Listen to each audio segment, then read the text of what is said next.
Oh, this show is called Extra Connections, right? And so I love finding guests who truly are the title of the show because she is extra in the best ways, and she's a connector. So I first ran across her profile on LinkedIn, which is a great place, folks, by the way. It said this is a quote: "Book whisperer for authors with impact." When I saw that, I was like, I want to talk to her. And then she said, "Vegan hype woman." I really want to talk to her. I did. I really want to talk to her. So this is her bio. I love her bio. So I'm reading this. She wrote this, not me. Is what she wrote. But I'm going to change the pro. I mean, it's me reading it, of course. She wrote further. She is an award-winning communications professional, writer, former public relations agency CEO, author, wife, aunt. I love the aunt thing, and vegan on a mission to amplify the world's change makers. So we're going to talk to her about what she does and what she be doing. And SandraNomoto.com is the place to go. Sandra Nomoto. Sandra, how are you? James Lott Jr., I am great. Thank you.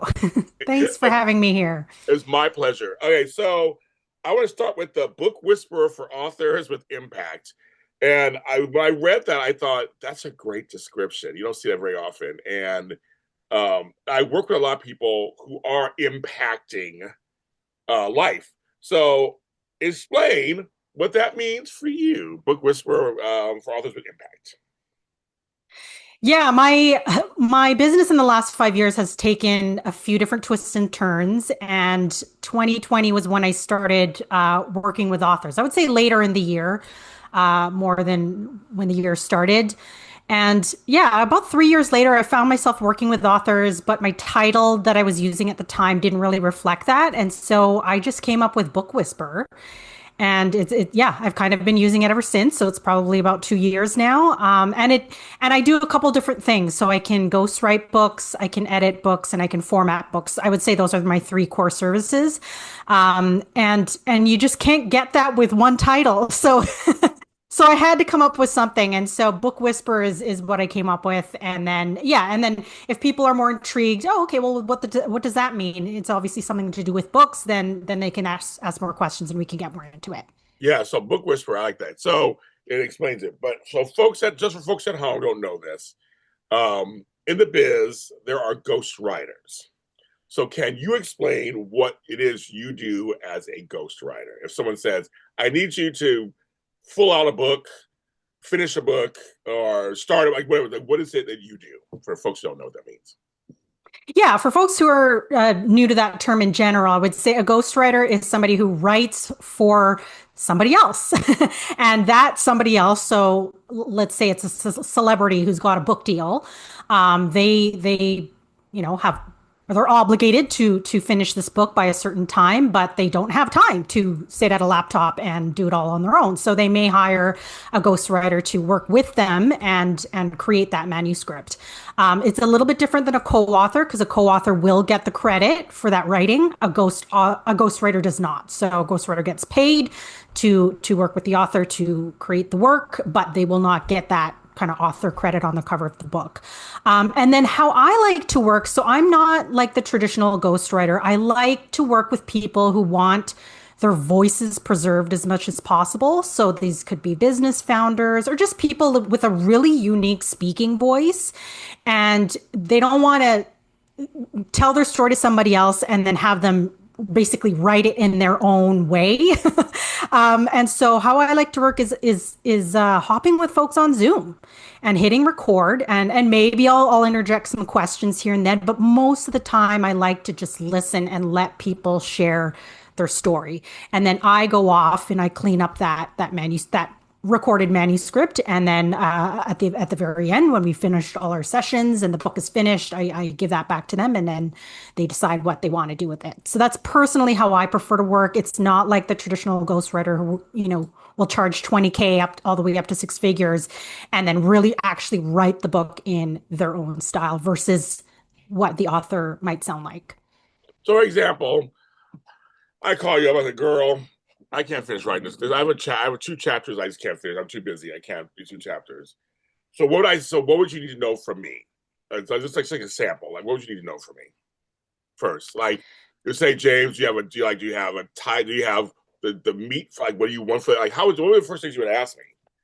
If I said, Yeah. Do you have time to sit and chat and speak out your book? oh, That would be the main thing. okay, Because if they don't have time to sit and finish what they've started, but they could set aside, let's say, an hour a week, that's usually what I recommend. Because it's enough time to get, at least a couple thousand words done. But it's a small enough time that I'm not bugging them for the entire week, right? yes. So let's say Monday at noon, we're going to sit for an hour. You're going to tell as much as you can in that hour, and then I'll go off between our sessions to, to go off and create the written version of that session, basically. So like you said, most time you stay quiet. So you'll be like, okay, go. And I would just talk, and I would talk in first person. It's kind of like, oh, I guess it depends on the book, right? Just to be like, okay, well, Yeah, most times it's going to be first person. okay. So like, so I was walking down the street and I saw this penny, and the penny, and so you just literally you record all that on Zoom, and then you may ask questions like clarification or something, or like, did you mean to say this, or like that kind of thing. You're like, you say yes, right? Exactly. Yeah. And then when I tell like this, I start telling people this is my process. They say, well, how do I know where to start or what I'm going to say? Yeah, that's what Well, I said, yeah. we determine that with an outline. So yeah, it's not going to be your set table of contents, but I like to come up with an outline first. So we kind of have a sense of where we are in the process, how many, yeah. And then once we start recording sessions, we have a sense of like, okay, we'll need this many more sessions to actually get the book finished based on what we covered in an hour. So yeah. I like that. That's actually a very interesting idea. Now, when you say impact, I have an idea. I know what that means, but like for folks out there, like, is it serious topics or just mean books that are going to kind of are positive and help them? Like, what do you like? What do you mean by that? Yeah, yeah, exactly what you started to say. People who want to have a positive impact on others. So that could be a business author that wants to share their expertise. It could be a memoir, somebody who wants to share their story and inspire people. It could be fiction, most likely not. But yeah, I mean, I've had a fiction author come to me, and it was a great project. So I would say it's going to be more on the nonfiction side. But so long as that author wants to impact people positively, like those are the folks who I want to work with. Have you ever turned anybody away? I mean, Um, are we on a project you were like, that's just not for me? Well, there was an author who had written or was close to finishing their book, but then they wanted a ghostwriter to change the whole style and make it sound like a classic American fiction book. Like I think it was Catcher in the Rye or some sort of like classic book like that. And I'm just like, oh, not my jam. Yeah. So I actually suggested to them, you've written this whole book already. It's in your voice. Like that's the, but fine. If you still want to change the style, use AI, Right. Right. Yeah. give AI that sample, see what it can do. And if you're happy with it, you can go and rewrite your whole book that way. And then I can work with you as your editor. So that's a good girl. I like that. You're like, You like that? run back around. I love that. I was going to say, because you do offer other services. So I guess you could say, well, you go do that, come back when you're ready, and then I'll make it all look pretty. So, Yeah, yeah. exactly. Because AI is a perfect unit, folks. So don't so y'all get excited. It's not there yet. They make mistakes too. It all makes mistakes too. I like that because you're a one-stop shop in the pre-release process. Say that 5 times fast.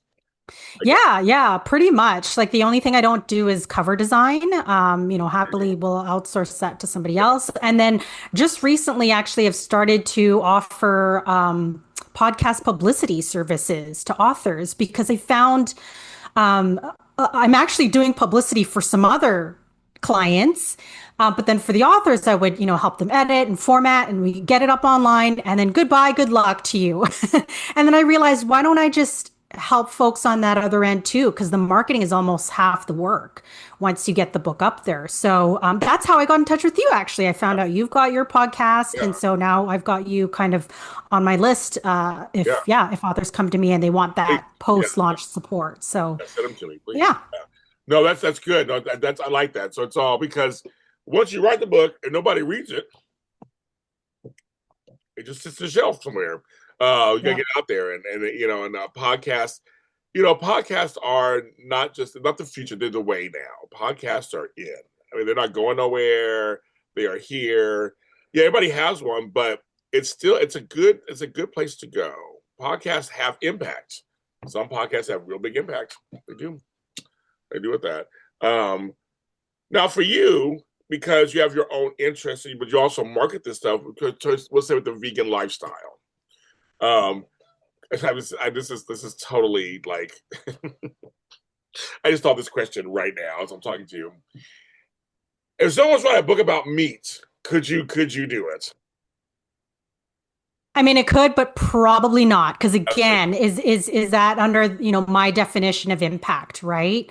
thank you. So probably not. There's plenty of other folks you could go to for what you need for that book. But yeah, I've been blessed to work with several vegan authors now, just because they know I'm vegan, and you like to work with people with similar interests, right? It just makes sense. Yeah, And I so bring I it, would I bring it say, up almost tongue in cheekly. I bring it up because I've turned down things too. Actually, that I'm like because you're saying because here's the deal, and here's the question for you because how do you keep your integrity versus making money? yeah, Because we're all trying to make money, and we're gig workers.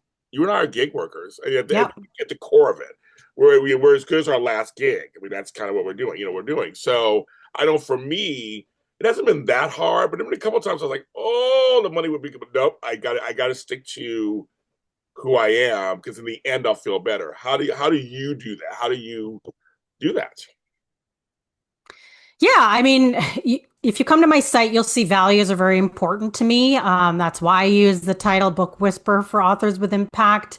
Um, yeah, And it's a great I don't site. know what else to say. Yeah. It's a great site. It's a great site. Oh, I'm going to say, how do you keep your integrity in this business? I mean, because you could easily write for anybody, or you could do. I mean, I'm sure you can do anything.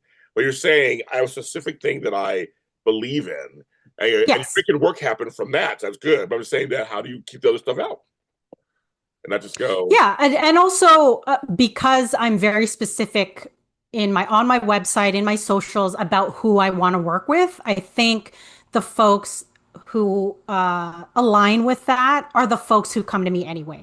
Good. Yeah, like again, there's a million other ghostwriters and editors that you can work with, and so you're probably not going to find my site if you if you're yeah you're typing in certain words, you'll find that person who's a better fit for you. So yeah, I don't find it that hard, honestly. Okay, good. No, good. Well, wait. But if somebody does find your site, I'm just saying if somebody finds it because you're on the web, like everybody else, they type it in and go, "Oh, who's this? She seems cool. I like her. I like her values." But I guess I don't. I'm not vegan. I just always wonder what that would mean for you. They come to you and say, yeah, can you give me a consultation? And you're like, yeah. I mean, so, but you said you found a way to do that, so you're good. So you're like, you would politely ask them probably to just kind of maybe find somebody else that more aligned with them, probably. Yeah, yeah, and I like to do that too. If I know I'm not a good fit for somebody, I will like I've got a whole roster of other editors that I that Oh, I good. have Okay. referred people to. Yeah. And the funny thing is when I started in 2020, I very specifically on my landing page said vegan and spiritual authors.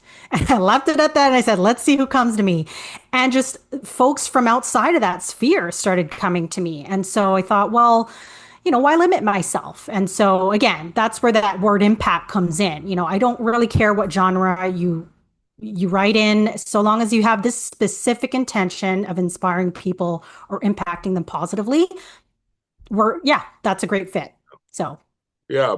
Now, also, you said you co-host a something in Canada, a network thing. You co-host a show as a show, or it's a plant-based vegan company connect and collaborate thing. So, what? Tell us about that.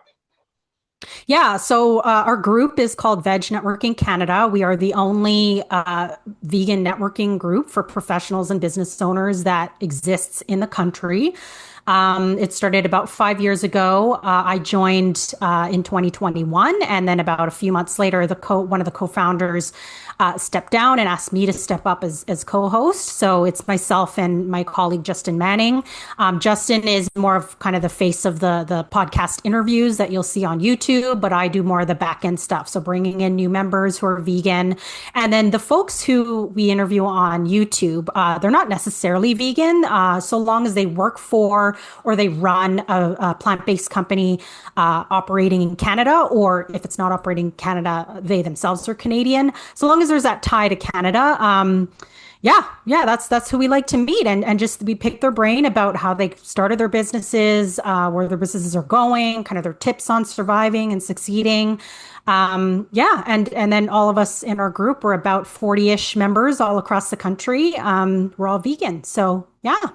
So I guess vegetarian is adjacent to you guys then for that kind of thing. You said as long as they're running it's plant based.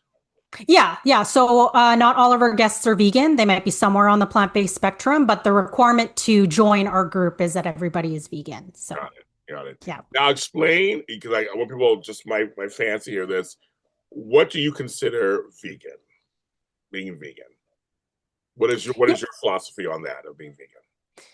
Yeah, well, I mean, I follow the Vegan Society's definition. They're the ones who came up with this term in 1944. So it's a lifestyle that um, aims to reduce consumption of animals as well as exploitation of animals in any way. And so I know that it's not completely possible to be vegan because when we step outside on the sidewalk, we're probably killing some ants along the way. So it's not possible to be 100% vegan all the time, but the goal of it is intentionally not having it in your diet or going to places like zoos and aquariums, and circuses and things like that where we know that animals are being used. So it's not just a diet. A lot of people think it's just a diet thing, but it is an entire lifestyle. I know some folks when it comes to clothes, so what they Absolutely. Yeah. other Clothing. stuff, yeah, like that too. Yeah, I know that also. Well, my twin sister, she's vegan, so I understand Oh, exactly. cool.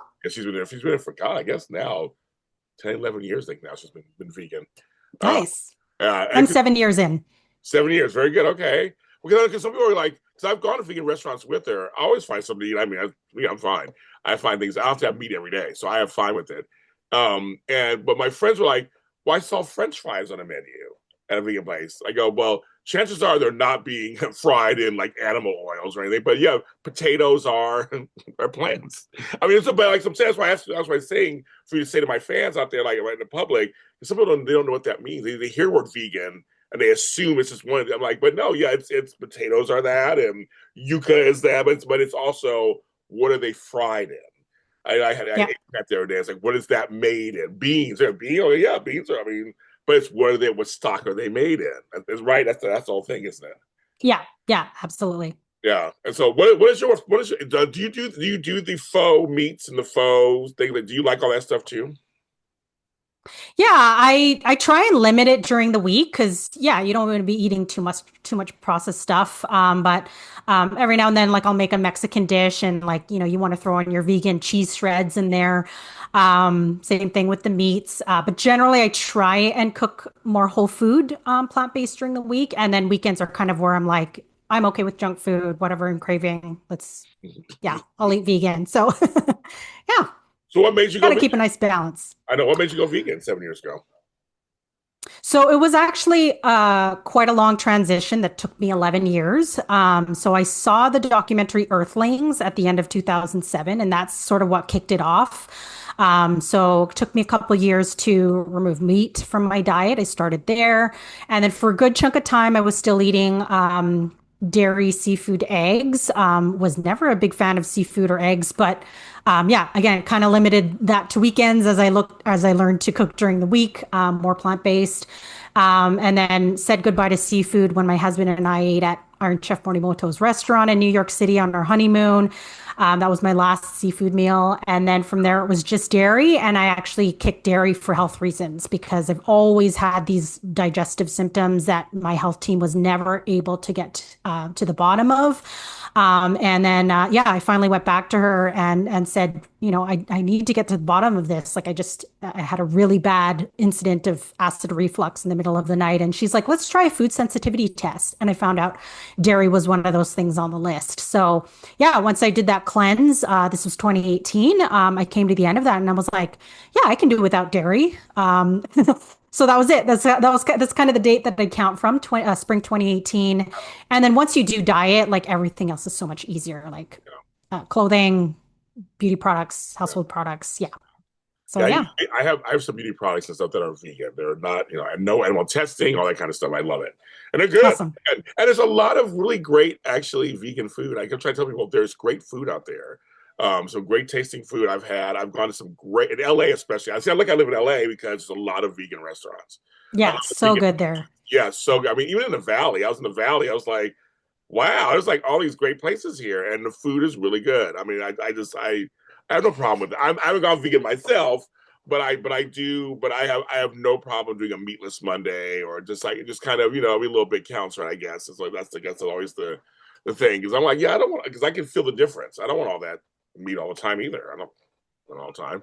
You feel this, so you must feel clearer. You must feel lighter. I mean, being vegan is that it's probably has it changed your kind of molecular structure? That's a great question. I mean, I guess I can't answer that for sure, but I'd like to think so because you are what you eat, Right, right? And we know that a lot of chronic diseases are caused by diet and lifestyle. Like there is no cholesterol in the plant world, right, right? You can only get that from meat. right. And so again, if you have a history of heart disease and that kind of thing, you want to try and avoid those foods. Yeah, in terms of like physical, I guess physical changes, like I found the biggest change was when I first gave up meat, like right off the bat, lost 10 pounds. Of course, over the years, I've gained that back, hopefully in muscle, like I like to think. um, yeah, that was the biggest difference. And then whenever I would go for a run or do some sort of workout, I find the recovery time is a lot faster than it used to be. So, like if I did a pretty heavy workout, like it would take a couple days usually, but I find 2 days or less, like I'm good. I'm good to go again. So I think those are the two biggest changes. And then interestingly, my one of my clients published a book this year called The Vegan Transformation, and it's centered mostly around the mental, emotional, and spiritual benefits of going vegan. And I was one of the people that she interviewed. And yeah, it's amazing how a lot of people have reported like, they don't really ascribe to any religion, but they once they went vegan, they really felt like a sense of community, a sense of connection with the animals and the planet too. So yeah, it's super interesting. Like I think it'll affect people in different ways for sure. Yeah, I was wondering. So going back to your projects, so we talked about all your spirituality, the veganism, your talent. Obviously, you're doing all this stuff. Has there been a project that you can think of that has really impacted you working on it? Oh, can I talk about my own project? Yeah, Yeah. it was spotlighting you. That's fine. Yeah, that too. Yeah. Yeah, I mean, because it's true. So I came up with the idea for a vegan marketing book in 2021, and I was like, let's see if somebody has done this. And not only had nobody written the book, published the book, there was only one book that existed called Vegan Ventures that was about how to run a vegan business. And I went, that's it? Like, what an underserved market. And then Yeah. here we were. It's a little bit different now, but certainly during the pandemic, like plant-based eating was just on the rise. Like everybody was moving, at least Right. trying to move more towards the plant-based lifestyle. So yeah, so I said, well, I've got to be the first one to write this. So I started yeah, emailing companies in the fall and saying, submit your story, submit your case study about what makes your company successful in terms of marketing and what tactics you're using. And so I published that book in the fall of 2022. So it's been 3 years, won a Vegan Choice Award a year later. And then the biggest thing that I didn't expect, of course, I was hoping like maybe I'll get some clients out of this, hopefully, was that books are the fast track to getting speaking opportunities. Like I have zero goals to become a speaker. Yes, I've been on plenty of podcasts and Right. of course that's you have to do that to promote your book, but I did not expect the amount of people that would ask me to speak somewhere and then people started offering to pay me. Yeah. So yeah, so last year I did kind of three big vegan events back to back. So Planted Expo here in Vancouver, Nanaimo Veg Fest, which is in our province but on Vancouver Island a month later, and then in September, Vancouver Vegan Festival invited me to speak. So yeah, I just kind of thought to myself like, this is a system, and for anybody who wants those paid speaking opportunities, your fast track to getting those is publishing a book. So you really got to think of, and I've been trying to position myself this year too to more speakers because I don't feel like enough people are talking about this. It's like a secret that I only I'm trying to shout out there. So yeah, so I discovered that just through my own journey and process, and I'm trying to yeah work more with clients who want that opportunity too. Publish your book, have it in book form, and then it'll get you the chance to speak on stages. I know I agree with you. And I just pick engagements. I have books and stuff. But I was taught by somebody product, product, product. You have a product, and that concludes books. You have a product, you'll get out there. And I think it's one of those, I'm not saying it's easy, but it's one of those low hanging fruits that are really good. If you can get a good book out there with a point of view that's almost broad enough to be a place for that niche, but also specific enough that it's you, the world is yours. It totally opens up, and I just think that's great advice, folks. So take that advice, folks. She's telling you it's true. But I think that a lot of people just think it's just so hard. Oh my God, write somebody, other people write books. Like I think people really do think it's other people and other things. And you're saying it could be anybody, or you can hire her Yep. to write it. See how I brought that back around? Yep. Folks to assist you in that process, and I think that's great. I love Vancouver. I've been in Vancouver several times. Oh, cool. What is the vegan scene there? I don't even know. Cause you have Vancouver, Richmond, Granville, all these places over there. What is the scene there like? Yeah, it's pretty robust here. We've unfortunately had, our number of vegan restaurants that have closed in the last few years, but that's with any kind of industry, right? But yeah, I would say we've got a good number of vegans here. So whether you're an activist, there's folks you can connect to. There's vegan meetups. And then yeah, and it's pretty vegan friendly. Like most restaurants that are, yeah, like they cater to omnivores, they will have options for vegans as well. So yeah, I would say it's pretty good here. Because I know here in LA, the first thing was all the gluten free stuff. So I had a lot of friends who Oh, had celiac disease and stuff, and so I see a lot of restaurants now are doing the gluten free breads and all that kind of stuff. I'm seeing more and more. And the first was vegetarian. That was like the option. But you always question how do you still cut the knife with the you always kind of question that in the background. So I'm glad to see that there's actually been a movement to be really cautious about preparing vegan meals in non-vegan restaurants or in vegan, just to get me careful. I'm glad that's happening more now. I've seen that cool. because I know my sister was like, "Oh no, they cut they cut the cheese with that, and then they do this." Like it's like the vegan cheese over here, and the real cheese. Like I know it's kind of weird, but I know in LA they've made a big conscious effort. Um, but is there a big movement in Canada? Is there because I know in parts of the states it's a big movement, but is there a big movement in Canada about veganism? Yeah, I would say it's probably going to be more obvious in the major cities. And then Toronto, I would say, is probably a little bit more active than we are on the activist side.